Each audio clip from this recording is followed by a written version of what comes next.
எசேக்கியல் 13ஆம் அதிகாரத்தை நம்ம எடுத்துக்கொள்ள போறோம். முதல் 3 வசனங்கள் மட்டும் நம்ம வாசிப்போம்.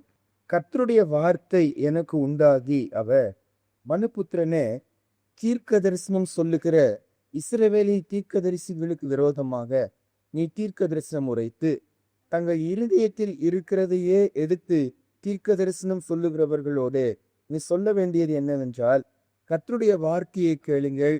கர்த்தராகிய ஆண்டவர் உரைக்கிறதாவது, தாங்கள் ஒன்றும் தரிசியாதிருந்தும் தங்களுடைய ஆவியின் ஏவுதலை பின்பற்றுகிற மதிகெட்ட தீர்க்கதரிசிகளுக்கு.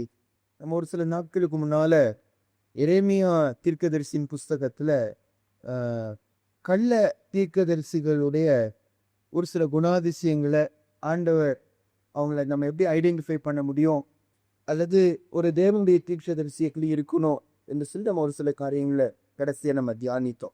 இன்னைக்கு அதே போல எசேக்கியல் 13ஆம் அதிகாரத்திலையும் ஆண்டவர் இந்த அவர் அனுப்பாது இருக்கிற தீர்க்கதரிசிகளை குறித்து சொல்லுகிற ஒரு சில வார்த்தைகளை நம்ம வாசிப்போம் பாருங்க. இப்போ 8வது வசனம் 9வது வசனமும் வாசிப்போம். அதாவது அவங்களுடைய முடிவை குறித்து சொல்லுகிறார். அவங்களுக்கு வரக்கூடிய கர்த்தருடைய சாபத்தை குறித்து இந்த இடத்துல சொல்லுகிறார். எசேக்கியல் 13ஆம் அதிகாரம் 8ஆம் வசனமும் 9வது வசனமும் வாசிப்போம். ஆகையால் கர்த்தராகிய ஆண்டவர் உரைக்கிறது என்னவென்றால், நீங்கள் அபத்தமானதை சொல்லி பொய்யானதை தரிசிக்கிறபடியினால் இதோ நான் உங்களுக்கு விரோதமானவர் என்று கர்த்தராகிய ஆண்டவர் சொல்லுகிறார். அபத்தமானதை தரிசித்து பொய்க்குறியை சொல்லுகிற தீர்க்கதரிசிகளுக்கு என் கை விரோதமாயிருக்கும்.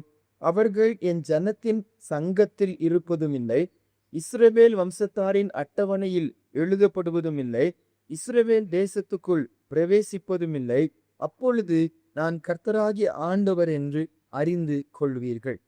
கடைசி வசனம் வாசிப்போம். அதே அதிகாரத்துடைய 23வது வசனம், எசேக்கியல் 13:23வது வசனம். நீங்கள் இனி அபத்தமானதை தரிசிப்பதும் இல்லை, சாஸ்திரம் பார்ப்பதும் இல்லை. நான் என் ஜனத்தை உங்கள் கைகளுக்கு நீங்களாக்கி விடுவிப்பேன். அப்பொழுது நான் கர்த்தர் என்று அறிந்து கொள்வீர்கள் என்று சொல் என்றார். அந்த பொய் தீர்க்கதரிசிகளுக்கு விரோதமா ஆண்டு அவ்வளோ கோபம் கொள்ளுகிறது இந்த இடத்துல பார்க்கிறோம்.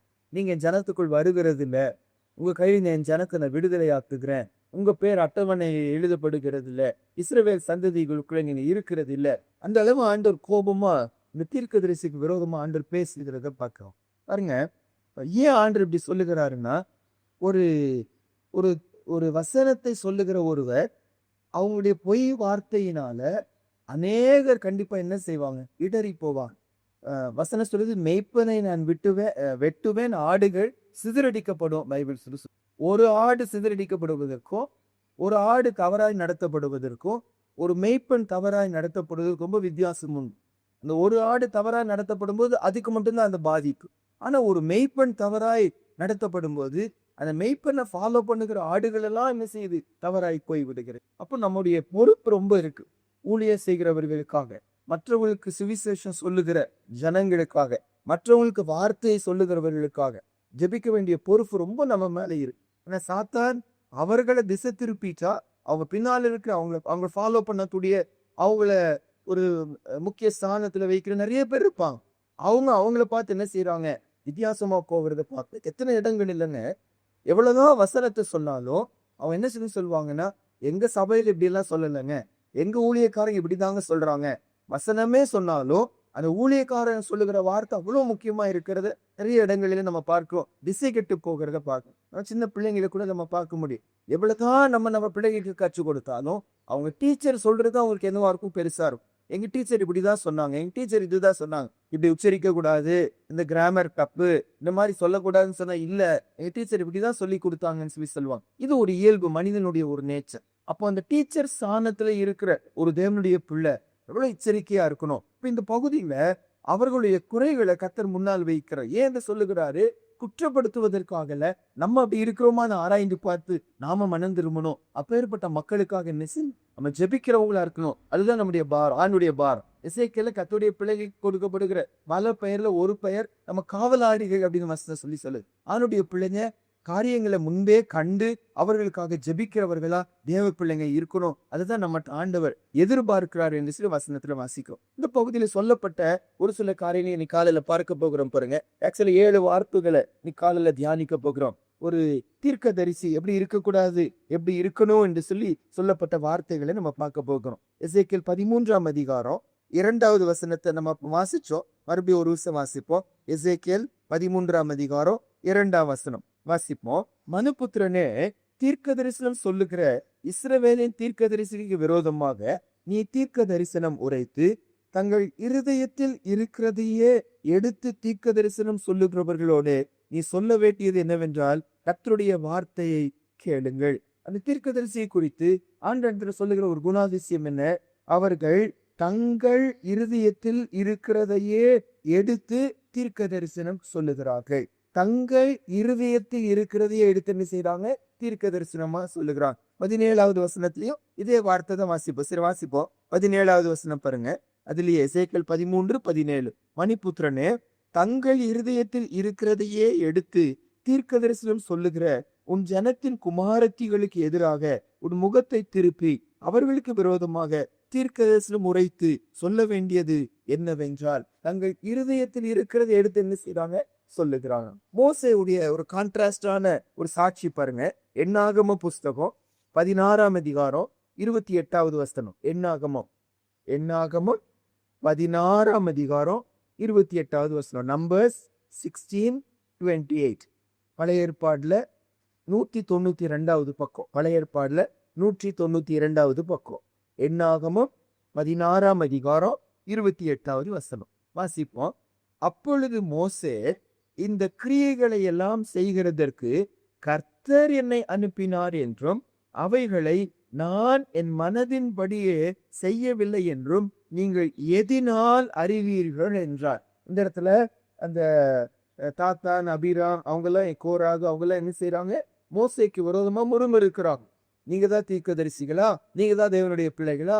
நாங்களாம் இல்லையா? அப்படின்னு சொல்லிட்டு அவங்களுக்கு விரோதமா பேசுகிறான். அப்ப இந்த இடத்துல மோசே சொல்லுகிறாரு, நான் கர்த்தரால் அனுப்பப்பட்ட, நானா வரல, கர்த்தர் தான் என்னை அனுப்பினார், கர்த்தர் தான் என்னோடு கூட பேசுகிறார். அவர் சொல்றாரு, என் மனதின்படி நான் பேசுகிறது இல்லை. என் மனது ஒண்ணு சொல்லுது, ஆனா அதை நான் பேச மாட்டேன். கர்த்தர் என்ன சொல்றாரோ அதுதான் நான் சொல்லுவேன் என்று சொல்லி அந்த மோசே இந்த இடத்துல சொல்லுகிறத பார்த்தோம். இப்ப எசேக்கியேல்ல வாசிக்கிறோம், ஒரு தேவனுடைய பிள்ளை தன் மனதில் இருக்கிறத, தன் இருதயத்தில் இருக்கிறது என்ன செய்யக்கூடாது? பேசுகிறவனா இருக்கக்கூடாது. ஒரு சூழ்நிலைக்கு என் மனசு சரியா தோணுகி அந்த வார்த்தையை நான் சொல்லிவிடக்கூடாது. இது கர்த்தருடைய வார்த்தையா இருந்தா மட்டும் நான் சொல்லுகிறவர்கள் தீர்க்க தரிசி. அப்படி இல்லைன்னா, அப்படி இருதயத்தில் இருக்க சொல்லுகிறவங்க, அந்த நம்ம 17வது வசனத்துல வாசிச்சோம், இருதயத்தில் இருக்கிற பேசுகிறாங்க. அடுத்து 18ஆம் வசனத்துல நீங்க வாசிப்பீங்கன்னா, ஆத்துமாக்களை அவங்க என்ன செய்யறாங்க?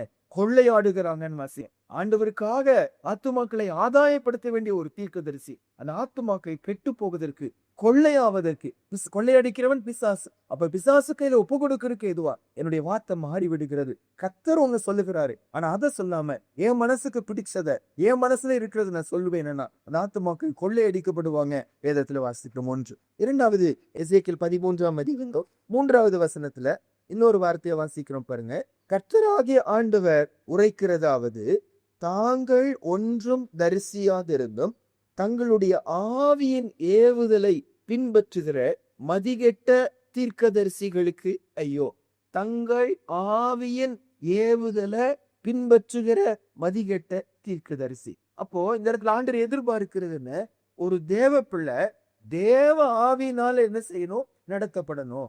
தேவ ஆவியானவரால் என்ன செய்யணும்? பின்பற்றி அவர்கள் என்ன என்ன உள்ளத்துல ஏவுகிறாரோ அதை தான் என்ன செய்யணும்? அவங்க சொல்லணும். அதன்படி அவங்க நடக்கணும். நடக்கதான் இந்த இடத்துல சொல்லுகிறார். ஆனா இந்த இடத்துல ஒரு கள்ள தீர்க்கதரிசியை குறித்து சொல்லுகிறாரு, தங்களுடைய ஆவியின் ஏவுதலை பின்பற்றுகிறவர்கள். ஆங்கில பைபிள்ல இந்த ஆவிங்கிற வார்த்தைக்கு மனுஷனுடைய ஆவியா அது கர்த்தருடைய ஆவியா என்பதை பிரித்து காட்டுவதற்காக அழகா பிரிச்சு சொல்லுவாங்க. அதாவது தன்னுடைய ஆவி, மனுஷனுடைய ஆவின்னு சொல்லி வரும்போது ஸ்மால் எஸ்ல ஸ்பிரிட், சின்ன எஸ்ல போட்டிருக்கும். அது கர்த்தருடைய ஆவியானவரை குறித்து காண்பிக்கிற இடத்துல பெரிய எஸ்ல போட்டிருக்கும். தமிழ்ல அந்த மாதிரி வித்தியாசம் காட்டுகிறது. அதனால என்ன நினைச்சிருவாங்க? ஆவியானவரின் ஏவுதல் என்று சொல்லி. ஆனா அங்க அர்த்தம் இல்லை. இந்த இடத்துல என்ன ஏவுதல்? தன்னுடைய ஆவி, தன்னுடைய இருதயம் என்ன சொல்லுதோ, தன்னுடைய உலக பிரகாரமான ஆவி என்ன சொல்லுதோ அதன்படி நடக்கிறவர்களா இருப்போம். ஆனா ஆளுடைய பிள்ளைங்க அப்படி இருக்க மாட்டாங்க. ஆவியான ஏவுதலை நடப்பாங்க. ஏசப்பாடு ஊழியம் பாருங்க, 40 அவர் ஊழியத்துக்கு தன்னை ஒப்பு கொடுக்கிறாரு. ஒப்பு கொடுத்த உடனே 40 நாட்கள் எங்க போனாரா? வனாந்தரத்துக்கு போனார். எதுக்கு போனாரு? பிசாசினால சோதிக்கப்படுவதற்கு போனார். அங்க அழகா வசனம் போட்டிருக்கோம், பரிசுத்த ஆவியானவர் என்ன செஞ்சாரு, அந்த வனாந்திரத்துக்கு அவரை கூட்டிட்டு போனார் என்று சொல்லி வாசிக்கும். ஆவியானவராய் நடத்தப்பட்டார். சிமியோன் ஏசப்பாவுடைய இந்த குழந்தையை கொண்டு வந்து பிரதிஷ்டை பண்ணுகிற நேரத்துல சிமியோனுங்கிற ஒரு தேவனுடைய மனுஷன் ஏசுவாமியை சந்திக்கிறாங்க. அந்த குழந்தைய கையில எடுத்து வாழ்த்துக்கிறாங்க. உங்களுடைய அருணோதயத்தை என் கண்கள் கண்டதே, இப்பொழுது அந்த சந்தோஷத்தோடு சமாதானத்தோடு என்னை போக விடுங்க ஆண்டவரேன்னு சொல்லி ஜெபிக்கிற அவரை பத்தி சொல்லப்பட்ட ஒரு வார்த்தை வாசிப்போம். லூக்காவின் புஸ்தகம் 2ஆம் அதிகாரம் 27வது வசனம். அவன் ஆவியின் ஏவுதலினாலே தேவாலயத்திலே வந்திருந்தார். இயேசு என்னும் பிள்ளைக்காக நியாயப்பிரமாண முறைமையின்படி செய்வதற்கு தாய் தகப்பன்மார் அவரை உள்ளே கொண்டு வருகையில் அவன் அவரை தன் கைகளில் ஏந்தி கொண்டு தேவனை ஸ்தோத்திரித்து, ஆண்டவரே உடைய வார்த்தையின்படி ஒரு அடியனை இப்பொழுது சமாதானத்தோட போக விடுகிறேன். எப்படி அங்க வந்தாரு? ஆவியானவர் ஏவினார், வந்தாரு, அங்க இயேசுவை கண்டார், இயேசுவை கையில எடுத்தாரு, ஆண்டு ஸ்தோத்திரம் பண்ணினாருன்னு வாசிக்கிறோம். இது 4ஆம் அதிகாரத்துல கூட லூக்கா 4ஆம் அதிகாரம் 1 வசனம். இயேசுவாமியே ஊழியங்களுக்கு எப்படி நடத்தப்பட்டாருன்னு வாசிக்கிறோம் பாருங்க. லூக்கா 4ஆம் அதிகாரம் 1 வசனம். இயேசு பரிசுத்த ஆவியினாலே நிறைந்தவராய் யோர்தானை விட்டு திரும்பி ஆவியானவராலே வனாந்திரத்துக்கு கொண்டு போகப்பட்டு 40 நாள் பிசாசினாலே சோதிக்கப்பட்டார். ஆவியானவரால நடத்தப்பட்டாங்க. ஆவியின் ஏவுதலை அவர்கள் பின்பற்றினார்கள். ஆனா இங்க எசேக்கியேல் 13ஆம் அதிகாரத்துல தங்கள் ஆவியின் ஏவுதலை பின்பற்றுகிற மதிகெட்ட தீர்க்கதரிசி என்று சொல்லி வரும். அப்ப 2வது குணாதிசயம் என்ன?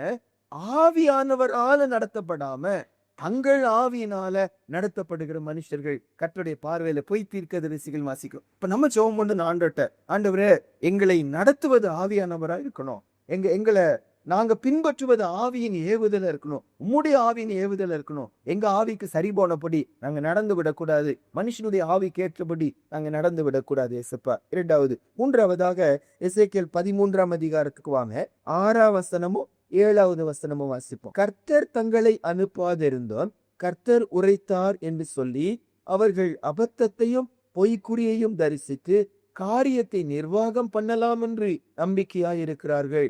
நான் உரைக்காதிருந்தும் நீங்கள் கர்த்தர் உரைத்தார் என்று சொல்லும் போது அபத்தமான தரிசனையை தரிசித்து பொய்க்குறியை சொல்லுகிறீர்கள் அல்லவா. 2 வார்த்தையை பயன்படுத்துறாரு. நான் அனுப்பல, அவங்களா வருகிறாங்க.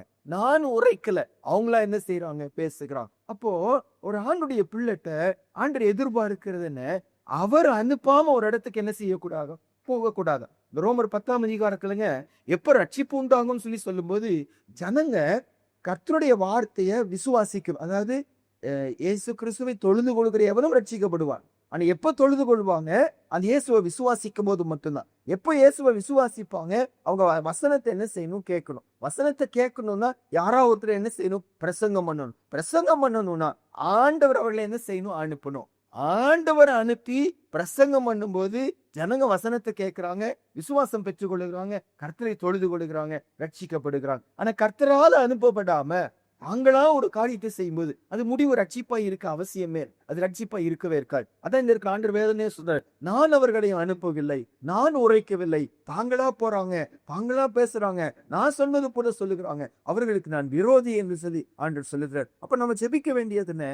ஆண்டவரே நீங்க அனுப்பி ஒரு தேவ மனுஷன் போனோம், நாங்களும் யாருக்கா சுவிசேஷம் சொல்றோம்னா நாங்களா போக விடாதீங்க, நீங்க அனுப்பி நாங்க போகும்போது உடைய அதிகாரம் எங்களோடு கூட இருக்கிறது. கர்த்தரால் அனுப்பப்படும் போது கர்த்தர் கூட நிக்கிற, கர்த்தர் அனுப்பாம நாம போயிட்டோம்னா அங்க பிசாசுக்கு எதிராக நம்மால நிற்க முடியாம போய்விடும். ஆண்டவரால் அனுப்பப்பட்ட ஊழியர்களா, ஆண்டவர் சொல்வதையே சொல்லுகிற ஒரு ஊழியர்களா எங்களை நீங்க மாற்றுங்க ஏசப்பா.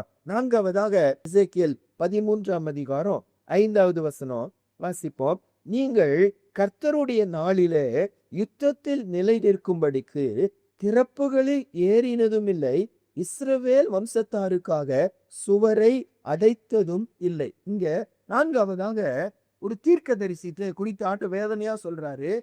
யுத்த நாட்கள் வரும். ஒவ்வொரு தேவ பிள்ளைக்கும், ஒவ்வொரு குடும்பத்துக்கும், ஒவ்வொரு சபைக்கும் கர்த்தர் நியமித்த நாட்கள் இருக்கிறது. உபத்திரவ நாட்கள் இருக்கிறது, பாடுகளின் நாட்கள் இருக்கிறது. அந்த உபத்திரவ நாட்களில, பாடுகளின் நாட்களில தேவஜனம் நிலைச்சு நிற்கணும்னா ஆண்டவர் எதிர்பார்க்கிறது என்ன? ஒரு தீர்க்கதரிசிட்ட அவங்க சுவரை என்ன செய்யணும்? அடைக்கிறவர்களா அவர்கள் இருக்கணும். அவங்க திறப்பில் நிற்கிறவர்களா இருக்கணும். அப்படின்னா என்ன அர்த்தம்? அவங்களுக்காக பரிந்து பேசுகிறவர்களா இருக்கணும். ஒரு தீர்க்கதரிசிட்ட ஆண்டவர் என்ன எதிர்பார்க்கிறாரு? யுத்த நாளில அவர்கள் விழுந்து போயிடக்கூடாது. பிசாசு யுத்தம் பண்ணுகிறான், வெள்ளம் போல சத்துரு வருகிறான். ஆண்டுடைய பிள்ளைங்க கர்த்தருக்குள்ள ஒரு நிலைச்சு நிக்கிறோம்னா அவங்களுக்காக ஜெபிக்கிறவங்க தேவை, பரிந்து பேசுகிறவங்க தேவை, சுவரை அடைக்கிறவர்கள் தேவை. நம்ம எசேக்கியேல் 22:30 வாசிப்போமா? நான் தேசத்தை அழிக்காதபடிக்கு திறப்பிலே நிற்கவும் சுவரை அடைக்கவும் தக்கதாக ஒரு மனுஷனை தேடினேன், ஒருவனையும் காணேன். அதனால கோபத்தை ஊற்றினார், அந்த தேசத்தை அழிச்சு போட்டாராம். அப்ப ஆண்டவர் எதிர்பார்க்கிறது என்ன? ஒரு தேசத்துக்கு அழிவு வர போகும்போது ஒரு தேவனுடைய பிள்ளைட்ட நம்ம எல்லாத்தையும் கர்த்தரை அறிஞ்ச நம்ம எல்லாருக்கையும் ஆண்டவர் எதிர்பார்க்கிறது என்ன? அவங்க சார்பா மன்னிப்பு கேட்டு சுவரை அடைக்கிறவர்களா நம்ம இருக்கணும். ஆண்டவர் எதிர்பார்க்கிறார் என்று சொல்லி பார்க்கிறோம். 1 சாமுவேல் 12:23 சாமுவேல் தீர்க்கதரிசிய ஜனங்க வேண்டான்னு சொல்லிட்டாங்க. உங்களுக்கு வயசாயிடுச்சு, உங்க பசங்க எல்லாம் கர்த்தருடைய வழியில இல்ல, எங்களுக்கு ஒரு ராஜா தேவைன்னு சொல்லுகிறாங்க. அது ரொம்ப அவருக்கு துக்கம் ஆயிடுச்சு. துக்கமா இருப்ப ஏசப்பா சொல்றாரு, அவங்க உன்ன தலையில என்னதான் தள்ளிட்டாங்க, அவங்க நினைச்சபடியே நீ செய்யன்னு சொல்லுகிறான். அப்போ இஸ்ரவேல் ஜனங்கள் தங்க தப்ப உணர்ந்து கொள்ளுகிறாங்க. நாங்க இப்படி செஞ்சுட்டோம், ராஜா வேணும்னு கேட்டு உங்களை வேண்டாம்னு தள்ளிச்சு அன்றுகூடமா தவறு செஞ்சுட்டோம், எங்களுக்காக ஜெபிக்காம இருக்காதீங்க, எங்களுக்காக ஜெபம் பண்ணுங்க, தேவ கோபம் எங்க மேல வந்துரும் சொன்ன போது சாமுவேல் தீர்க்கதரிசி அழகா ஒரு வார்த்தையை சொல்றாரு பாருங்க. 1 சாமுவேல் 12:23 வாசிப்போம்.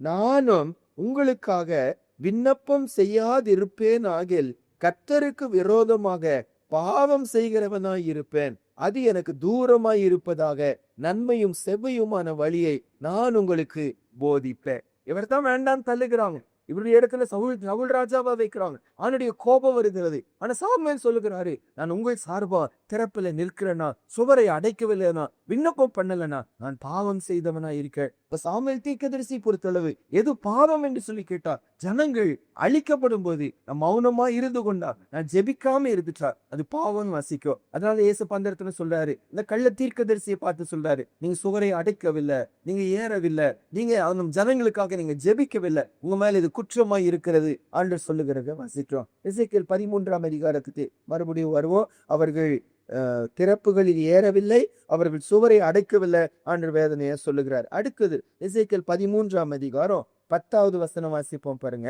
சமாதானம் இல்லாதிருந்தும் சமாதானம் என்று சொல்லி அவர்கள் என் ஜனத்தை மோசம் போக்குகிறார்கள். ஒருவன் மண் சுவரை வைக்கிறார், இதோ மற்றவர்கள் சாரமில்லாத சாந்தை அதற்கு பூசுகிறார்கள். 16 அதே அதிகாரத்துல 16 எசேக்கியேல் 13:16 எருசலேமை குறித்து தீர்க்க தரிசனம் சொல்லி சமாதானம் இல்லாதிருந்தும் சமாதானம் உண்டு என்று தரிசனம் காண்கிற இஸ்ரவேலின் தீர்க்கதரிசிகள் இல்லாமல் போவார்கள் என்று உங்களுக்கு சொல்லுகிறேன் என்று கர்த்தராகிய ஆண்டவர் குறைக்கிறார். 5வதாக ஒரு தீர்க்கதரிசிக்கு ஆண்டவர் பாரமா சொல்றாரு, ஒரு மனுஷனுக்கு சமாதானம் முடிவா இருக்க போகிறது இல்லை. அவங்க வழிகளினால, அவங்க அக்கிரமங்களினால அவங்க முடிவு நித்திய அழிவாதான் இருக்க போகிறது. ஆனா இந்த தீர்க்கதரிசிகள் அவர்களை திருப்திப்படுத்துவதற்காக சமாதானம் உங்களுக்கு வரும்னு சொல்லுகிறான். சமாதானம் இல்ல, அவர்களுக்கு சமாதானம் இல்ல. வசனம் சொல்லுது, துன்மார்க்கனுக்கு என்ன இல்ல, சமாதானம் இல்லைன்னு சரி. துன்மார்க்கத்துல இருக்கிறாங்க. ஆனா அவர்களை சந்தோஷப்படுத்துவதற்காக, அவர்கள் கோபத்தை வாங்கிக் கொள்ளக்கூடாது என்பதற்காக அவங்க பாவத்தை சுட்டி காட்டாம உங்களுக்கு ஏசப்பா சமாதானம் கொடுப்பாரு, சமாதானத்தோட நீங்க போய் வாங்கன்னு சொல்லும்போது ஆண்டவர் சொல்லாரு, அவர்கள் இல்லாமல் போவார்கள் என்று வசன வேதனையோடு சொல்லுகிறத வாசிக்கிறோம். ஏசாயா புஸ்தகத்துல ஒரு வசனம் வாசிப்போம். ஏசாயா 57:20-21 ஒரு துன்மார்க்கனுடைய நிலைமை என்னன்னு சொல்வாரு. அப்ப அந்த துன்மார்க்கனுக்கு அந்த உண்மையான நிலைமையை சொல்லாம நீங்க சமாதானம் வரும் சொல்லும்போது ஒரு தீர்க்கதரிசி இல்லாமல் போவாங்களா? சரி, இந்த இடத்துல என்ன சொல்றாரு பாருங்க. ஏசாயா 57:20-21 வாசிப்போம். துன்மார்க்கரோ கொந்தளிக்கும் கடலை போல் இருக்கிறார்கள், அது அமர்ந்திருக்க கூடாமல் அதன் ஜனங்கள் சேற்றையும் அழுக்கையும் கரையில் ஒதுக்குகிறது. துன்மார்க்கருக்கு சமாதானம் இல்லை என்று என் தேவன் சொல்லுகிறார். ஒரு துன்மார்க்கன் மனம் திரும்பாம இருக்கும்போது அவன் லைஃப்ல சேருதான் வரும், அழுக்குதான் வரும், அங்க ஆசீர்வாதம் இருக்காது, கர்த்தருடைய குணாதிசயங்கள் இருக்காது, அவங்களுக்கு சமாதானம் இருக்கவே இருக்காது. ஆனா ஆண்டுடைய பிள்ளை அந்த பாவத்தை சுட்டி காட்டாம அவர்களுக்கு சமாதானம் என்று சொல்லி சொல்லும்போது அவங்களும் கெட்டு போறாங்க. ஒரு தீர்க்கதரிசி ஆத்துமாவும் இல்லாம போகும்னு சொல்லி வசனம் சொல்லுகிறத பார்க்கிறோம். அடுத்ததாக எசேக்கியேல் 13ஆம் அதிகாரத்துக்கு வருவோம். நம்ம இது என்ன சிந்தையோடு இதை தியானிக்கணும்னாங்க, நம்ம இப்படி இருக்கக்கூடாது.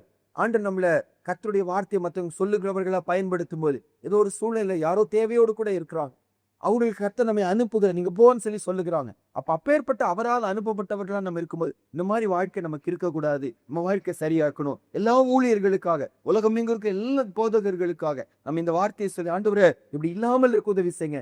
ஆவியின் ஏவுதல, தங்கள் ஆவியின் ஏவுதல் அல்ல, ஆவியானுடைய ஏவுதல் அவங்க பின்பற்றணும். தன் இருதயத்தில் இருக்கிறத அவங்க சொல்லக்கூடாது. சமாதானம் இல்லைன்னா சமாதானம் இல்லைன்னு சொல்லி சொல்லணும். அவங்களை திருப்திப்படுத்துவதற்காக பொய்யாய் சொல்லி விடக்கூடாது. நீங்க கிருபை கொடுங்க. நம்ம ஜெபிக்கிறவர்களா இருக்கணும். சரி, எசேக்கியேல் 13ஆம் அதிகாரம் 22வது வசனம் வாசிப்போம். உங்கள் தலையணைகளை கிழித்து என் ஜனத்தை உங்கள் கைகளுக்கு நீங்களாக்கி விடுவேர். அவர்கள் இனி வேட்டையாடப்படும்படி உங்கள் கைகளில் இரார்கள். அப்பொழுது நான் கர்த்தர் என்று அறிந்து கொள்வீர்கள். 22, நான் சஞ்சலப்படுத்தாத நீதிமானி இருதயத்தை நீங்கள் வீணாய் முறிய பண்ணினபடியினாலும் துன்மார்க்கன் தன் பொல்லாத வழியை விட்டு திரும்பவும் நான் அவனை உயிரோட காக்கவும் கூடாதபடிக்கு நீங்கள் அவருடைய கைகளை திடப்படுத்தினபடியினாலும் உங்களை நான் நீக்கி விடுவேன் என்று சொல்லி சொல்லுகிறான். சரி, ஆறாவதாக என்ன வாசிக்கிறோம்? 22ஆம் வசனத்தின் முதல் பகுதியில, நான் சஞ்சலப்படுத்தாத நீதிமானின் இருதயத்தை நீங்கள் வீணாய் முறிய பண்ணினபடியினால். இந்த தீர்க்கதரிசியுடைய ஒரு சுபாவம் என்ன? நல்ல நானுடைய பிள்ளைகளை இவங்க என்ன செய்வாங்களா? காயப்படுத்துவாங்க. நல்ல கர்த்தருடைய பிள்ளைங்க, நல்ல கர்த்தருக்காக வாழுகிறாங்க, நல்ல ஆண்டவருக்காக பணி செய்கிறாங்க. இந்த பொய் தீர்க்கதரிசிகளுடைய சுபாவம் என்ன? கர்த்தருக்காக நல்ல வாழுகிறவர்களை காயப்படுத்தி கர்த்தருக்காக வாழ விடாம சஞ்சலப்படுத்துகிறாங்க, வீணாய் அவர்களை குற்றப்படுத்துகிறாங்க, வீணாய் அவர்கள் ஆவியை முறிய பண்ணுகிறாங்கன்னு வாசிக்கும். எத்தனை ஊழியங்கள் கெட்டு போனதற்கு காரணம் என்னன்னாங்க, ஒரு சில சன்பல்லாத்துக்கள், தொபியாக்கள் பைபிள்ல வாசிக்கும். நெகேமியாவுக்கு விரோதமா வந்தாங்க. அந்த மாதிரி எத்தனையோ ஆணுடைய பிள்ளைங்க சோர்ந்து போகிறதற்கு சன்பல்லாத்துக்கள், தொபியாக்கள் அங்க இருக்கிறான். அவரை உற்சாகப்படுத்தாம அவங்களை குற்றப்படுத்தி, வேதனைப்படுத்தி, கஷ்டப்படுத்தி, அவங்க ஊழியம் செய்ய விடாம தடை பண்ணி தேவனுடைய நாமத்துக்கு தூஷணத்தை கொண்டு வரா. இந்த ஆண்டவர் தான் சொல்ற, ஒரு பொய் தீர்க்கதரிசி ஒரு நீதிமான முறிந்து போக பண்ணுகிறாங்க, ஒரு நீதிமான சஞ்சலப்படுத்துகிறாங்க. அது ஆண்டுடைய சுபாவம் இல்ல. ஒரு நீதிமான ஆண்டு பாதுகாக்கிற கர்த்தருடைய கண்கள் நீதிமான்கள் மேல நோக்கமாய் இருக்கிறதுன்னு சொல்லி வாசிக்கிறோம். ஒரு நீதிமான குற்றப்படுத்தப்பட ஆண்டவர் விடவே மாட்டான் பைபிள்ல வாசிக்கிறோம். ஆனா ஒரு தீர்க்கதரிசி, பொய் தீர்க்கதரிசி ஒரு நீதிமான சஞ்சலப்படுத்துகிறாங்க, ஆவியை முறிந்து போக பண்ணுகிறான். நம்ம ஜெபம் பண்ணணும், ஆண்டவரே கர்த்தருடைய வார்த்தை பிரசங்கிக்கப்படும் போது நீதி செய்கிறவங்க இன்னும் நீதி செய்கிறவங்களா இருக்கணும், பரிசுத்தம் உள்ளவர்கள் இன்னும் பரிசுத்தம் செய்கிறவர்களா இருக்கணும். நீதி செய்யறோம் அநீதிக்குள்ள போயிடக்கூடாது. நான் ஊழிய செஞ்சா எனக்கு கெட்ட பேர் தான் வருது, நான் ஏன் செய்வது, நான் ஏன் பண்ணுவதுன்னு சொல்லி சோர்ந்து போயிடக்கூடாது. ஒரு தேவனுடைய பிள்ளையுடைய வார்த்தையினால ஒரு நீதிமான் முறிஞ்சு போயிடக்கூடாது. இன்னும் உற்சாகம் அடையணும்னு நம்ம ஜெபிக்கணும். கடைசியா அதே 22ஆம் வசனத்துடைய 2வது பகுதியில பாருங்க, துன்மார்க்கன்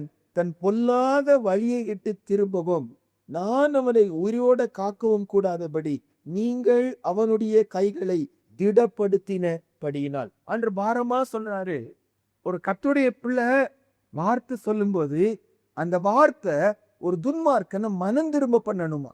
ஆனா இந்த பொய் தீர்க்கதரிசி கர்த்தர் சொல்லுகிறாங்க, ஒரு மனுஷன் மனம் திரும்ப நான் அவங்க ஏவ போகிறேன், ஆனா நீங்களோ அவர்கள் கைகளை திடப்படுத்துகிறீங்க. அப்படின்னு என்ன அர்த்தம்? நீங்க நல்லா இருக்கிறீங்க, நீங்க ஆசீர்வாதமா இருப்பீங்க என்று சொல்லி அவங்க அப்படி சொல்லுவதனால அவர்கள் மனம் திரும்பவே என்ன செய்ய மாட்டேங்கிறாங்க, மாற மாட்டேங்கிறாங்க. கர்த்தர் உங்களை ஆசீர்வதிக்கிறார். அவங்க கொடுக்கிற காணிக்கைகள், அவங்களுடைய ஒருவேளை ஸ்டேட்டஸ், பல காரியத்தை பார்த்து அவங்க பாவத்தை சுட்டி காட்டாம அவங்கள ஆசீர்வதிக்கும் போது வசனம் சொல்லுது அவங்க மனம் திரும்ப முடியாம ஆண்டு சொல்றா இருப்பாருங்க, துன்மார்க்கன் தன் பொல்லாத வழியை விட்டு திரும்பவும் நான் அவர்களுடைய உயிரோட காக்கவும் கூடாதபடி மனம் திரும்ப வைக்கிறோன்னு ஆசைப்படுறாராம். ஆனா இவர்களோ கர்த்தர் சொன்னதை சொல்லாம தங்க இருதயத்திற்கு சொல்லுகிறதுனால அவங்க என்ன செய்ய மாட்டேங்கிறாங்க, மனம் திரும்ப மாட்டேங்கிறாங்க. அவங்க இன்னும் கெட்டு போறாங்க. அவங்க கைகள் திடப்படுத்தப்படுகிறது. ஒரு வசனம் வாசிச்சிருவோம். புலம்பலின் புஸ்தகம் 2ஆம் அதிகாரம் 14வது வசனம் வாசிப்போமா? உன் தீர்க்கதரிசிகள் அபத்தமும் வியர்த்தமுமான தரிசனங்களை உனக்காக தரிசித்தார்கள். அவர்கள் உன் சிறையிருப்பை விலக்கும்படி உன் அக்கிரமத்தை எடுத்து காட்டாமல் அபத்தமானவைகளை கேடானவைகளையும் உனக்காக தரிசித்தார்கள். உன் சிறையிருப்பை விலக்கும்படி உன் அக்கிரமத்தை எடுத்து காட்டாம். சிறையிருப்புல இருக்கிறதுக்கு காரணம் அக்கிரமம். ஆனா ஒரு தீர்க்கதரிசி அதை சுட்டி காட்டாம ஆசீர்வாதத்தை சொல்வதுதான். நிறைய தடவை பாருங்க, நம்முடைய இருதயம் ஆசீர்வாதத்தை பேசுகிறவர்கள் தான் வாஞ்சிப்போம். அதுதான் வாஞ்சிப்போம். நம்ம நம்ம ஆசீர்வாதமா சொல்லணும், ஆசீர்வாதமா பேசணும்னு சொல்லி ஆண்டவர் இந்த இடத்துல சொல்றாரு, நீ அப்படி செய்யும் போது அவர்கள் சிறையிருப்பு திருப்பப்பட முடியாம போய் விடுகிறது, அவங்க மனம் திரும்ப முடியாம போய் விடுகிறது. அதனால அப்பேற்பட்ட ஒரு தீர்க்கதரிசிகள் இல்லாமல் போவாங்கன்னு வாசிக்கும் காலையில நம்மோடு கூட ஆண்டவர் பேசுகிறாரு. ஒரு தேவனுடைய பிள்ளை எப்படி இருக்கணும், கர்த்தரால் நடத்தப்படுகிறவங்க எப்படி இருக்கணும். 7 வார்த்தைகளை பார்த்தோம். அவர்கள் தன் இருதயத்தில் இருப்பதை சொல்லக்கூடாதுன்னு வாசிப்போம். அவர்கள் பரிசுத்த ஆவியின் ஏவுதலில் நடத்தப்படணும். தங்கள் ஆவியின் ஏவுதல் படி அவங்க நடக்கக்கூடாதுன்னு வாசிக்கிறோம். கர்த்தர் அனுப்பாம போகக்கூடாது, கர்த்தர் சொல்லாம ஒரு வார்த்தையை அவங்க சொல்லக்கூடாது என்று சொல்லி வாசிக்கிறோம். அவர்கள் பரிந்து பேசுகிறவர்களா, பிறப்பில் ஏறுகிறவர்களா, சுவரை அடைக்கிறவர்களா இருக்கணும் என்று சொல்லி பார்த்தோம். சமாதானம் இல்லைன்னா அந்த சமாதானம் இல்லைன்னு சொல்லணுமா, பொய்யாய் சமாதானத்தை அவங்க சொல்லிவிடக்கூடாது என்று சொல்லி வாசிக்கிறோம். ஒரு நீதிமானை சஞ்சலப்படுத்துகிறவர்களா, ஆவியை முறிய பண்ணுகிறவர்களா இருக்கக்கூடாது. துன்மார்க்கன் மனம் திரும்ப முடியாதபடி அவர்கள் பாவத்தை கண்டிக்காம இருக்கக்கூடாது என்று சொல்லி வாசிப்போம். நம்ம இன்னைக்கு ஜெபிப்போம், ஆண்டவரை அர்ப்பணிப்போம். அந்த இந்த வார்த்தைகளின்படி நாங்க இருக்கக்கூடாது சுவாமி. நம்ம ஆரம்பத்துல பார்த்தோம், அப்பேற்பட்ட தீர்க்கதரிசிகள் அவர்கள் இல்லாமல் போவார்கள். அவர்கள் பெயர்கள் லிஸ்ட்ல எழுதப்படாம போய்விடும். அவர்கள் இஸ்ரவேலில ஒரு ஜனமாய் இருக்க மாட்டாங்க. இனிமேல் அவர்கள் தீர்க்கதரிசி முறைக்காம நான் பண்ணுவேன் ஆண்டு சொல்லுகிறார். அதனுடைய கோபம் அவர்களுக்கு விரோதமா இருக்கிறத பார்த்து, இப்ப நமக்கு விரோதமா, நம்முடைய ஊழியர்களுக்கு விரோதமா, மற்றவங்களுக்கு வசனத்தை சொல்லுகிற ஜனங்களுக்கு விரோதமா கர்த்தருடைய கரம் இல்லாம, ஆண்டவரே நீ இறக்கம் செய்வதாக அப்படி இருக்கணும். நம்ம வாசித்த தியானித்த காரியங்களை தக்கத்தை ஒப்பு கொடுத்து அன்று நாங்க அந்த வழியில போயிடக்கூடாது. எங்க ஊழியர்களை அப்படி இருங்க கூடாது. உலகம் எங்க இருக்கிற தேவனுடைய பிள்ளைங்க வசனத்தை சொல்லுகிற ஸ்தானத்துல இருக்கிறோம். எச்சரிக்கை நடந்து கொள்ள உதவி செய்யணும்னு சொல்லி ஜெபிப்போம். மகா பரிசுத்தம் உள்ள நல்ல தகப்பனே, இந்த கால வேளைக்காக நன்றி செலுத்துகிறோம். எங்க பக்கமா அனுப்பப்பட்ட இந்த வசனங்களுக்காக நன்றி அப்பா. மறுபடியும் மறுபடியும் மறுபடியும் ஆண்டவரே, மற்றவங்களுக்கு கர்த்தருடைய வார்த்தையை சொல்லுகிற தேவ பிள்ளைகளை குறித்து எங்களோட மறுபடியும் மறுபடியும் நீங்க பேசுகிறீங்க. அதற்காக ஸ்தோத்திரம். அப்படின்னா எங்களை அந்த ஸ்தானத்துல வச்சு நீங்க பாக்குறீங்க ஏசப்பா.